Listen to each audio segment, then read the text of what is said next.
Addiction can hold a person in the grasp of things that they feel beyond their control. The addiction is one where frequently a person feels they need the approval of or something to get beyond. Listen to this podcast to learn how a person overcame a tight grip of addiction on his life. Hi there, and thank you for joining us on the Overcomers Overcoming podcast. We feature those who are in the process of overcoming or have overcome any type of life encounter, life obstacle that at the time seemed to be almost insurmountable. With this podcast, we have three objectives in mind. Our first objective is we want you to know with a confident resolve you are not alone. We want to work with you. We want you to know there are others who are working with you, who want to help you through whatever you are encountering, and together we will get through whatever you're experiencing. Our second objective is there are multiple options for any life encounter you are facing. We want to help you develop a resolve that there are various options and solutions to any life dilemma. Our third objective is to help you with critical thinking skills. If you're encountering something that was possibly a decision you made sometime in the past, and if you had the opportunity for a life redo, you would make a different decision. We want to help you with those critical thinking skills that can help you make an informed decision and not encounter what you're going through at the moment. We are the Cooper Culture, a veteran-owned business. We work with business personnel and families to develop and sustain connected relationship cultures within their families and organizations. That type organization is one where people feel wanted, appreciated, and genuinely a part of that organization. I'm with my wife and business partner, Marty, who is helping me facilitate this podcast. Today we feature Logan Hufford, who discusses with us his past of a very troubling addiction to sexual attractions, pornography, infidelity with his wife, and other associated factors that had some root in pornography, but it also had a root in association with the wrong friends, a need to be accepted by others. He is very candid in describing to us what the past used to be, but most importantly, what requirements, what decisions he had to make to turn away from the past. His wife was a very supportive person, but God was the one who helped him make the transformative decisions to lead a new life. Marty, what are some takeaways we can learn from Logan? Ron, Logan's journey of overcoming adversity, transforming his life, and rebuilding his marriage was a powerful and deeply inspiring story. It's a great opportunity for us to learn of others and not hold judgment, but to stand by and be willing to work with others. Let's listen and learn together. Logan, great to have you with us. Our listeners are going to be very interested in how you recovered from your background. You are an acknowledged previous sexual addict, and they're different things of your past that our listeners are very interested in learning how you overcame. And I'm going to tell you and our listeners up front that I am a believer that the past does not define you, but rather how you recovered from whatever it is in the past does define you. And so, Logan, our listeners are going to be very interested in knowing just kind of a 60,000-foot brief summary of what life used to be, with our emphasis on how did you recover? What was maybe your decision point to change your life? Logan, good to have you with us, partner. I appreciate so much you guys having me on and the opportunity just to shed light on this. Logan, can you give our listeners kind of that, quote, 60,000-foot view of what the past used to be, and we're going to emphasize what it was, the turning point to turn your life around. Absolutely. Yeah. I'll put it this way. Maybe the best way I can start answering that question is my handle on Instagram, and kind of how I put myself out there in the public domain, talking about sexual addiction recovery, is no longer in bondage. And the reason for that is because I cherish the fact that I can say I'm no longer in bondage to sexual addiction, because I know what it is like to live for a lot of years as a dad, as a husband, as a man who I loved my wife. I loved my kids. I wanted desperately to be a good dad and a good husband, to be a good man. And I seemingly, that's a key word, seemingly, I seemingly couldn't stop cheating on my wife, pornography, this whole double life. I was a liar. I was a manipulator.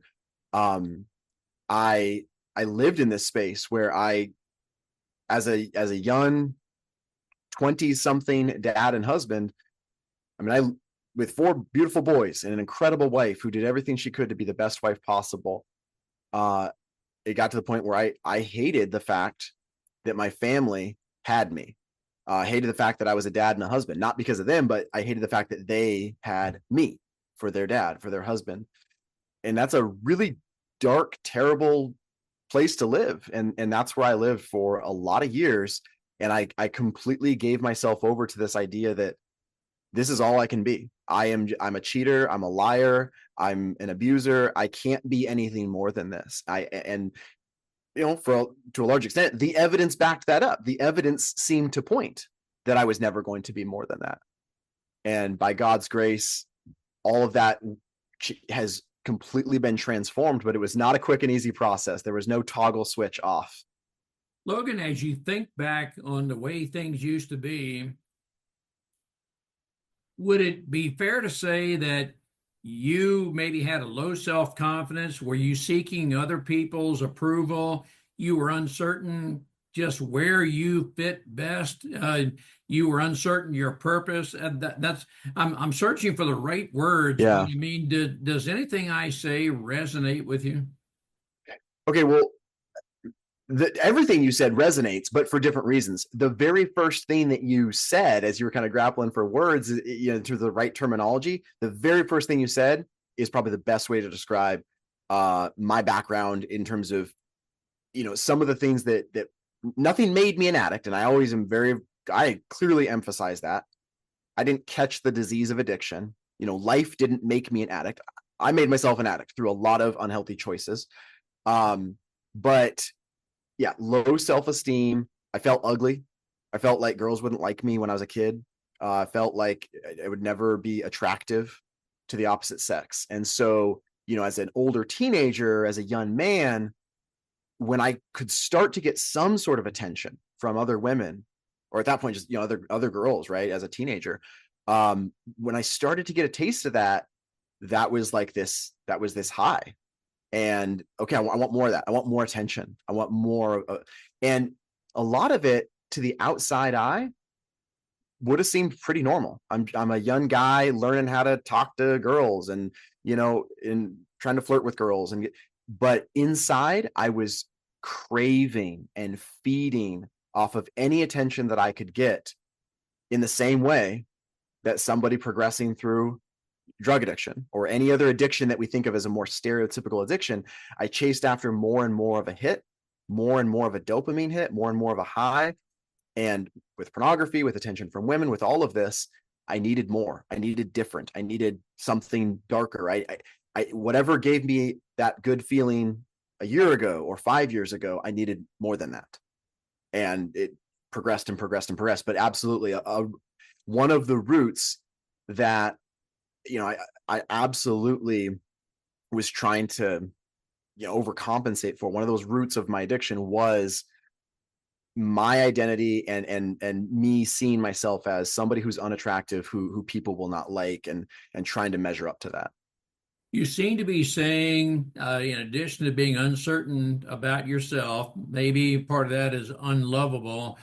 Did you isolate yourself from your family to seek your addiction and so forth. And Logan, I'm asking you this because I want our listeners to know what some of the symptoms were, because I'm hearing you say, and I may be misinterpreting, certainly tell me, it seems you masked some of your insecurities, and we listeners want to be aware of things such as that. I'm not trying to suppose I know what your life was like.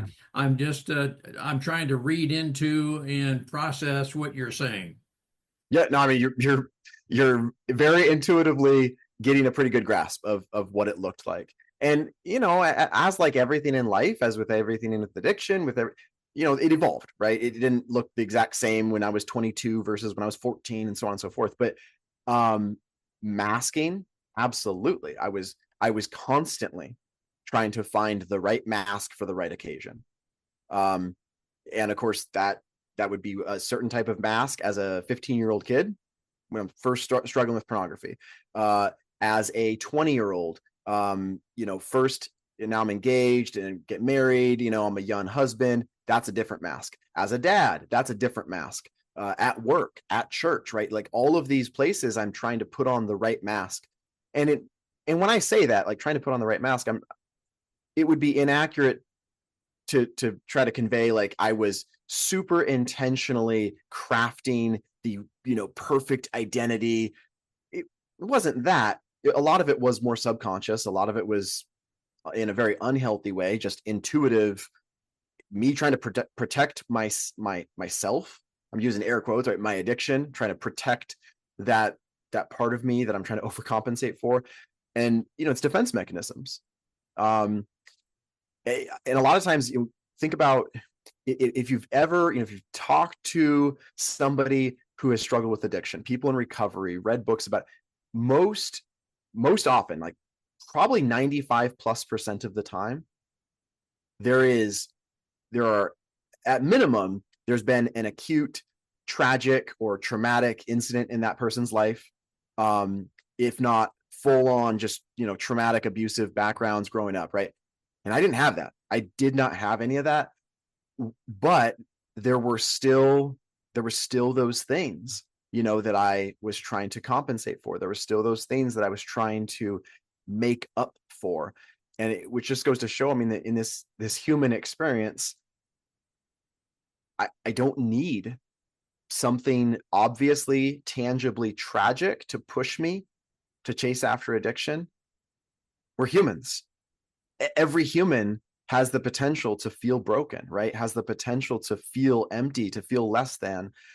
And I'm an example of that. I had all these things on the surface that would point to I shouldn't ever become an addict. I was loved, I was safe, I was taken care of, I had a good family upbringing, and yet I still went out and chased after these things. As you think back on the way things used to be, can you define a turning point? And I understand that the turning, the transition, the transformation from what you used to be to who you are possibly occurred over several years, but can you think back to a beginning point? Was it a person, event, whatever it was that helped you to realize, hey, I need to, I need a lifetime out, so to speak, and I need to do something different? Yeah. I think about it like landmarks. If my life was this journey, in a desert, there's these landmarks, there's these pillars in the sand kind of things, so to speak, as time went on. And some of them were very obvious. Some of them were, especially looking back, right? Some of them are very obvious and they were life-changing. Some of them were a little bit smaller, maybe. But these various things, in terms of people, one of the biggest ones started out with my wife, Carrie, who in 2015, after several years of me cheating on her with other women, as well as with pornography, and all the lies and all this, and I would confess these things to her, which is the whole other side of the story, is I would like give her these staggered confessions, and I'm so sorry, I'll never do it again, and on some level I kind of meant that, but my behavior didn't back that up. And so she knew about these things. She knew that I had done these things. She's a young mom.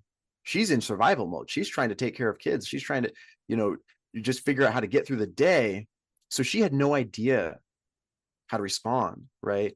But finally in 2015, and I see this as God's grace, because she'd not been to therapy, she had not been through any formal training, but she stood up, and for the first time in our marriage, she gave me an ultimatum, and it was a very healthy ultimatum. It was a healthy show of boundaries. It was because she didn't say, Logan, you got to stop cheating on me. Like, obviously I should have, right? But as sad as it is, that's not setting a boundary, because she couldn't control that. What she did in 2015 was she said, Logan, if you don't get serious help and stop cheating on me, then I will leave. You will lose me and the boys. She knew that she couldn't control what I did, but she could control how she responded. And that's the essence of a boundary, right? And that scared me, because long ago, I had given up any hope of having a good life. Like, whatever that meant, I wasn't going to have it. You mentioned having a calling or my mission on earth. I wasn't having any of that. There was no way I was going to have any of that. But if I could try to keep my family around and try to be in the vicinity of my family, I was going to hold on to that, like, as the one vestige of like a normal life. So the idea of her leaving, I was like, okay, well, I don't think there's hope, but I'll try. And so that was one landmark, her standing up to her abuser, me, and making that clear. Well, the next almost year was a wildly imperfect, very nonlinear journey of seeking out resources, seeking out recovery groups, trying things, but really struggling and not getting a lot of traction. But in that time, and I'll circle back to this, because one thing I did do was I was seeking resources. I was seeking help, and I wasn't doing it perfectly, and some days were better than others, but I was seeking help. I believe this 100%. God honors that. If I seek wisdom, if I seek healthy infrastructure, if I seek mentors, I will find them. I believe that 100% of the time. If I seek those things, I will find them. And trying different recovery groups and different stuff and not really seeing any hope.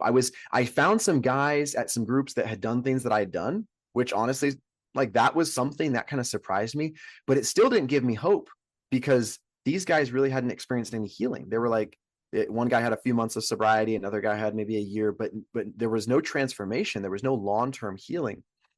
And I'm not saying anything wrong about those guys. Like, it's good that they were at the group, but there was nobody that could say, hey, I've come out the other side. Well, in the winter of 2015, 2016, I met a man who'd come out the other side. And this man would go on to become my mentor, Rick, become my best friend outside of Carrie. He's a father figure to me. He's like a grandpa to my kids. And this man, Rick, before he was any of those things, God put him in my path as a man who would love me enough to be real with me, who would show enough love to not care if he hurt my feelings. And he was very clear with me. He's like, because he had his own story of sexual addiction. He was about my dad's age. And he's like, Logan, you need more than just a surfacey group. You need something that's going to like take over your life. It's going to be really hard. And so he talked to me about this mentorship program. And he said I had to do it. And it was the hardest thing I ever did. I think you need to do it too. And he would go on to walk me through this basically 2-year voluntary house arrest program. And he mentored me through that. And then there's a mentorship team of other guys. I got to meet over time about 20 guys. But I mean, even within the next few months, I got to meet about a dozen guys that had my struggle or some version of it with sexual addiction specifically. But these guys had experienced healing. 2 years, 3 years, 5 years, 10 years of healthy living. Most of them had restored marriages, not all, because obviously it takes two, but most of them had restored marriages. That boggled my mind. I did not think that those things were possible. And so those were the two people that were the big part of those, those landmarks, those milestones. But it was, and there's other versions of kind of other people and other experiences, but it was me experiencing people and events that were reminding me for the first time in my life, hey, you don't run the show. You've been trying to run the show for years, and this is where you're at. So you can't be running your recovery. You can't be running your show. You're going to submit a lot of freedoms and a lot of autonomy and to other people. And I was willing to do it to try and stop cheating, to try and get sober. Really, that was the only thing I was hoping for, was maybe I can just get some sobriety.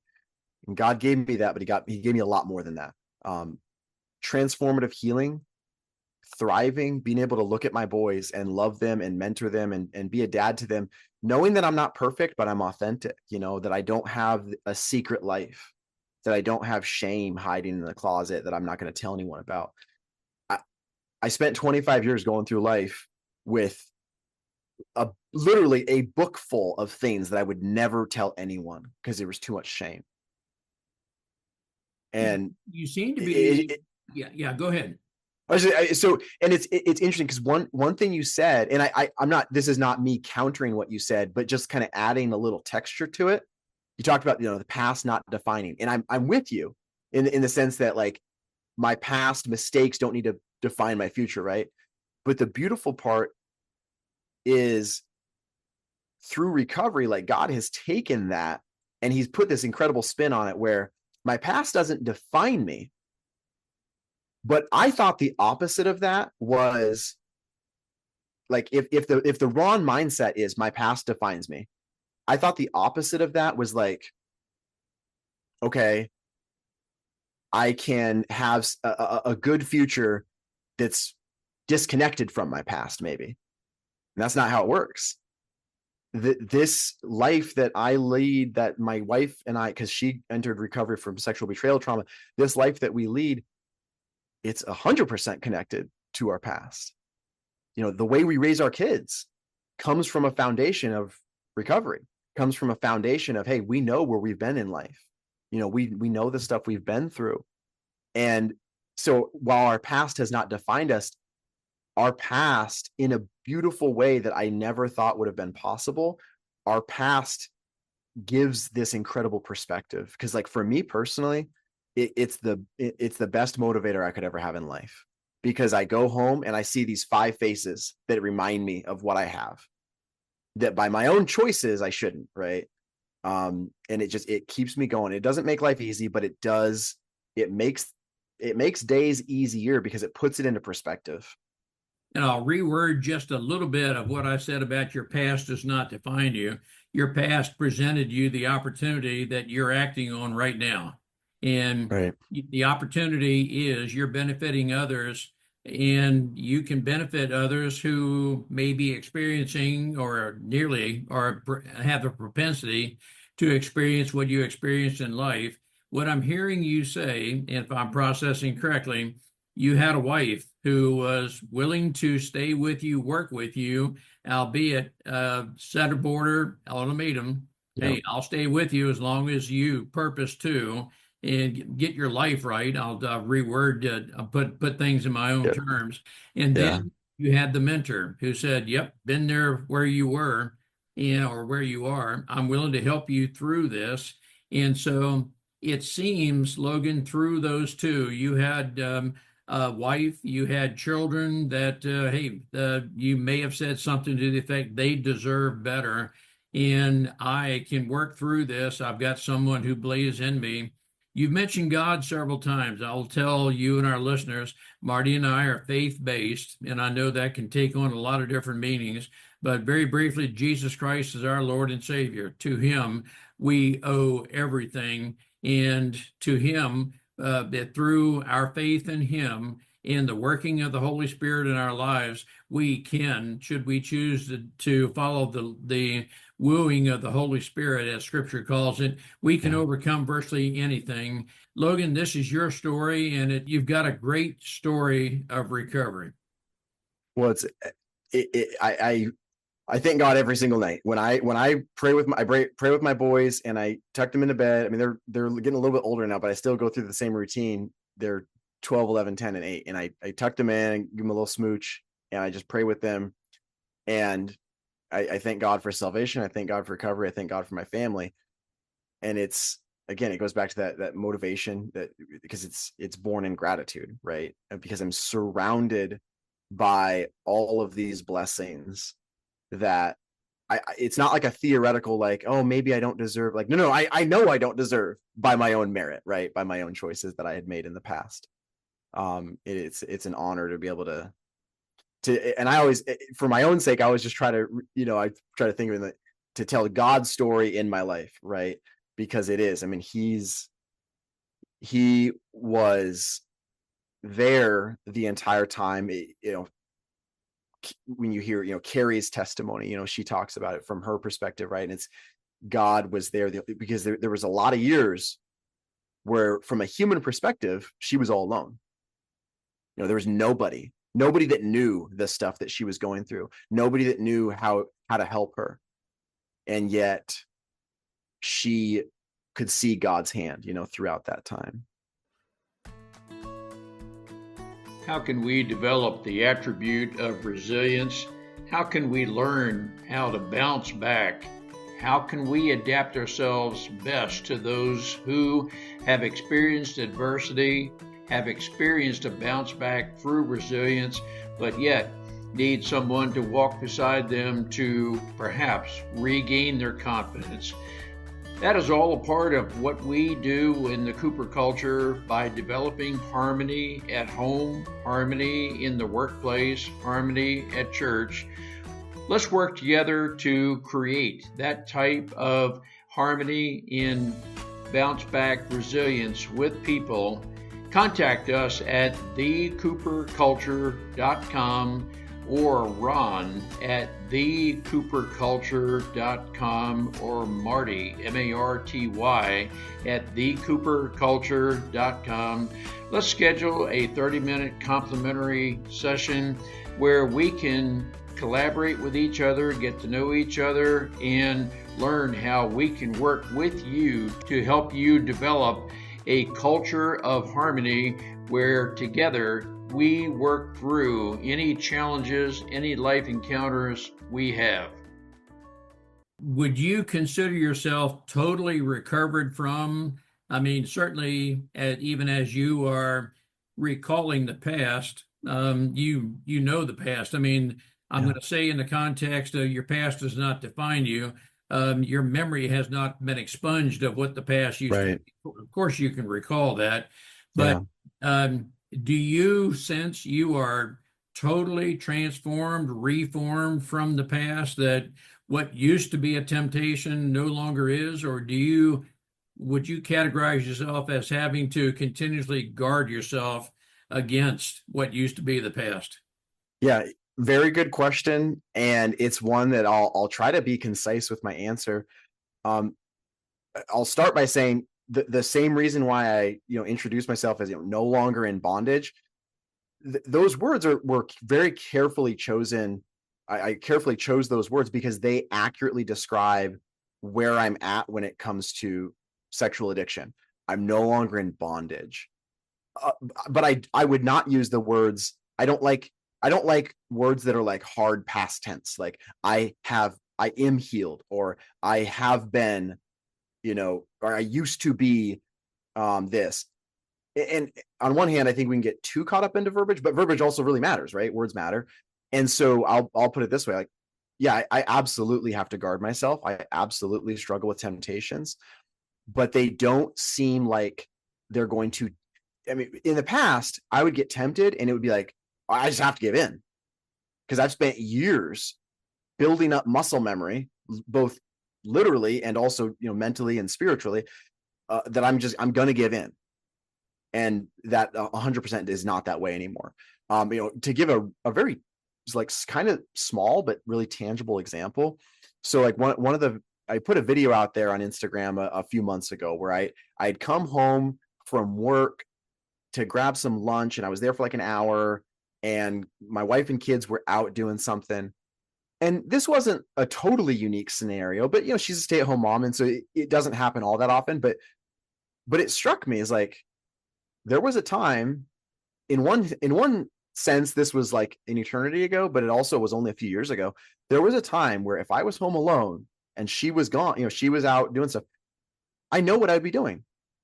100%. I know what I would be doing. And it would almost feel automatic. It almost would feel like I didn't have a choice, even though I did have a choice, but it felt like I didn't.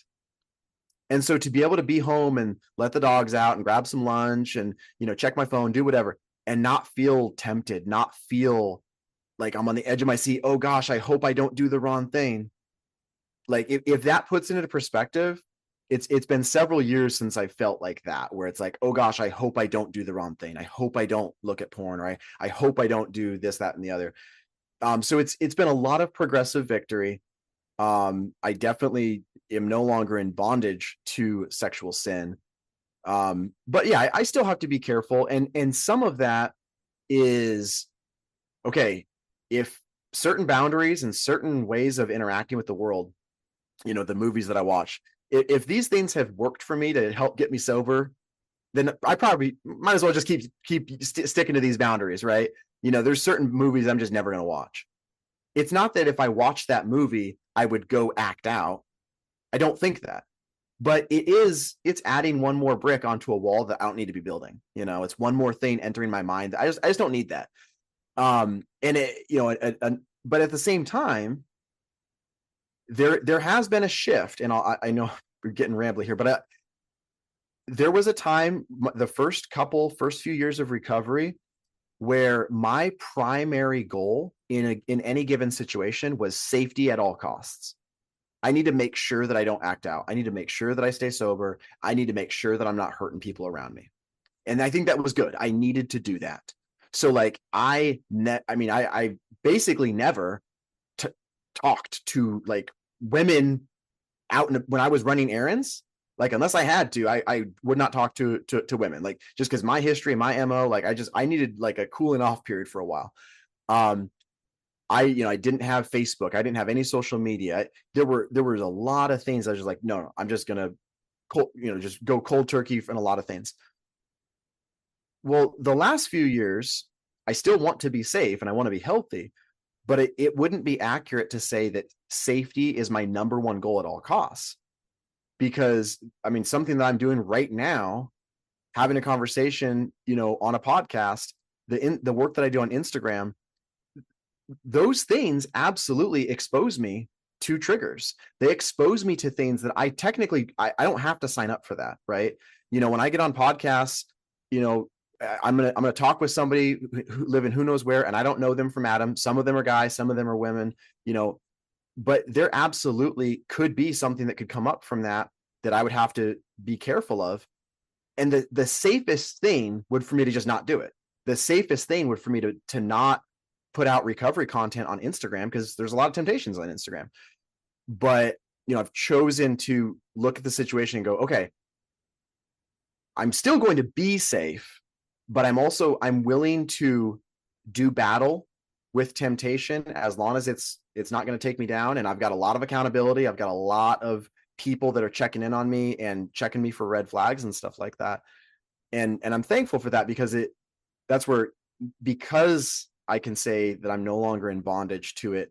It's allowed me to go out into the world and do some work that does expose me to temptation sometimes, but I'm able to do it safely, if that makes sense. It does. And now I want to ask you, let's maybe close out with this. And Sure. what I'm about to ask you may seem very unfair, but let's just suppose we have a listener who has never been exposed to, never been involved in what you're going through, but they have someone in their family, a friend or something, that they have developed enough trust, and this person has divulged. They are experiencing, they're involved in a lot of stuff that you've been through.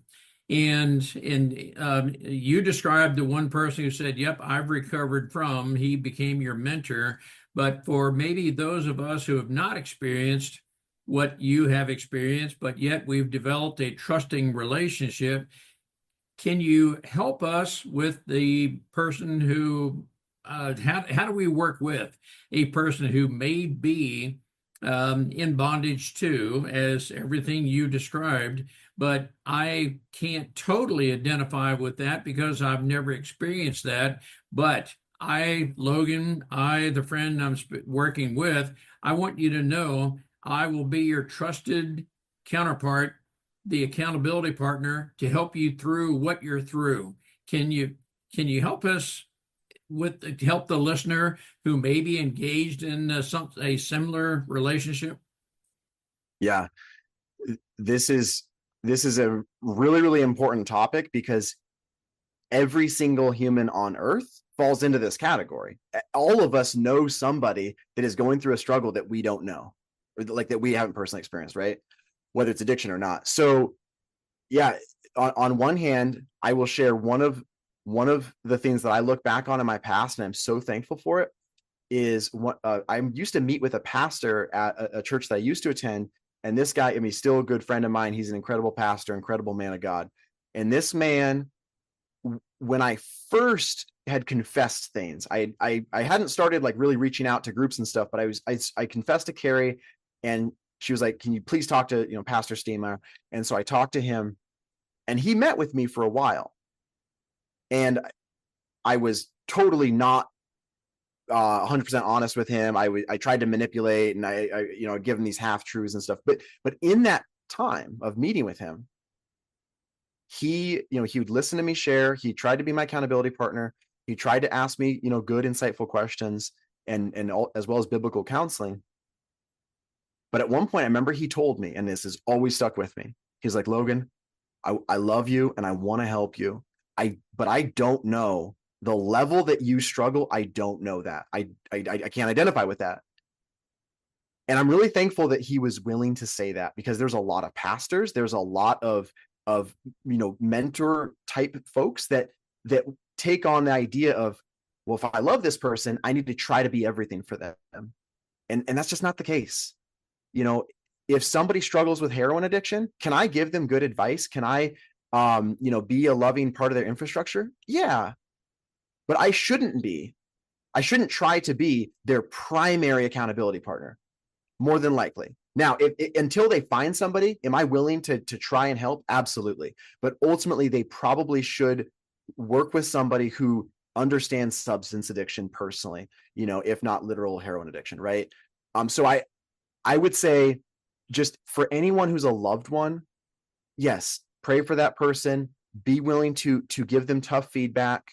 Be willing to love them enough to be real. Love them enough to not be concerned about hurting their feelings. But don't try to be their everything. Encourage them to seek ideal resources. But there's a place in their infrastructure that you can take a role. My mom, my siblings, when I was going through the darkest times of my life, they filled a role. I always knew my mom was praying for me, that she was praying for God to break me. Now, she was not and never will be, my accountability partner. That's not her role. But I knew where her role was then. I know where her role is now. She's part of my healthy infrastructure. And the accountability partner, I will, and it should be somebody who has been through some version of what I struggle with. I do very much believe that. And like I alluded to with my little, with my analogy of like somebody struggling with heroin addiction, I do think it's ideal that somebody they've got a pretty good sense of what the other person is going through. It doesn't have to be exact. My mentor had decades of pornography addiction. He never physically was with another woman. Whereas I had, my addiction, I went everywhere. But he still understood the sexual addiction. He understood me choosing wrong, painful, destructive choices over and over again, even though I had a good wife. So like he had been through my struggle, even though he hadn't been through everything I'd been through. It doesn't have to be exactly the same story, but there does need to be somebody who's been through a lot of it. I do believe that. Well, Logan, I want to thank you on behalf of our listeners for sharing. Thank you and congratulations for being on the good side. You're free of that bondage. You can look back and know the way things used to be. You credit God and working through men, mentors, people to bring you through it. A credit to your wife of being willing to stay with you, your children, And congratulations on being a recovering person and transformed. And thank you for sharing with our listeners, because I feel very certain there are many of our listeners who may be experiencing what you have experienced, and you can help our listeners overcome. There's always hope. Thank you so much for having me. I appreciate it very much. Thank you, Logan. We appreciate having the opportunity to share our and our guests' life experiences with you. The Cooper culture advances organizations to achieve and sustain high retention rates, connected communication, and trust through personality insights and principled leadership. You can contact us at our website, thecooperculture.com, and you can contact us directly at ron@thecooperculture.com or Marty, M-A-R-T-Y, at thecooperculture.com. We work with you to help assess aspects of your culture to advance the environment and people to their best performance. We do that through our staff of certified personal performance coaches, leadership trainers, keynote speakers, and DISC personality behavior experts. You can book a speaking engagement directly through our website by contacting us at ron@thecooperculture.com. We look forward to sharing our life experiences with you, some of which are profound, some of which are pretty funny. Some of those life experiences are ones we'll never do that again because we've been through stuff. We truly look forward to working with you, speaking with you, helping advance you in any way that we can.